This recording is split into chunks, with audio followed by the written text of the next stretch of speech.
I'm Scott Anderson. I'm co-founder of the Clean Tech Alliance with Kevin Brown. We want to welcome you to Floret, to our second event of 2010. Those of you who were at our event, which we did in conjunction with Blank Rome a couple of months ago, we had a great turnout for that event as well, and now we're out here and appreciate your coming out for this event.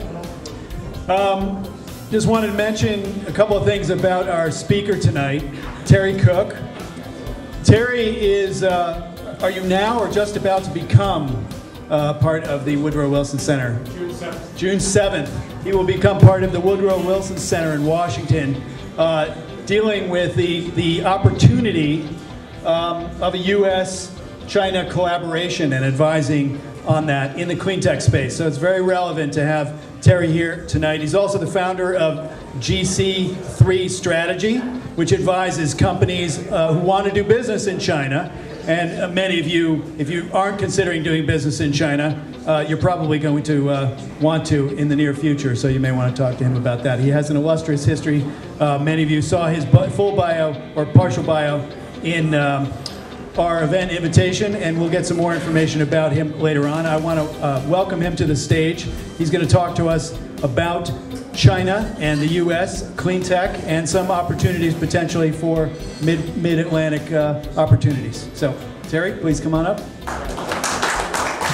The only two things that I'd like you to think as takeaways from this are, why is China doing what it's doing, and what should we be doing because of China, particularly in the clean energy area?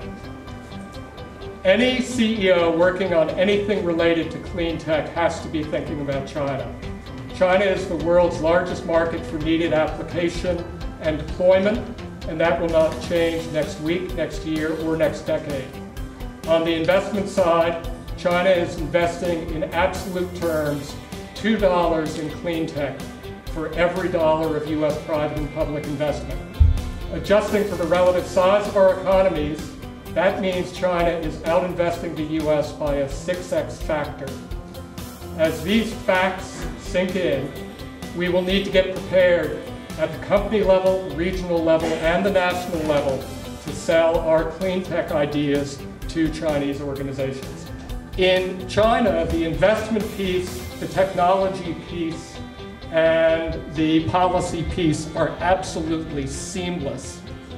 And each element of them, there's something called the fallacy of perceived similarity. I mean, just because somebody wears a business suit doesn't mean they're going to make business decisions like you're used to. And China, although it looks very different, if it looks very similar in many ways, is quite different. Buying missions, and this actually relates to clean tech and the US. When China wants something, and if they need political lubrication, they have the wherewithal and the political will to pay for it. They're currently negotiating a free trade agreement with arch enemy Taiwan. They spent in 2009 $10 billion in trade missions, buying missions, where they would send delegations who purchased orders of that magnitude. And then finally, and this is my last point, and I'm sorry that I did such a poor job of the time management. I really believed I could do it.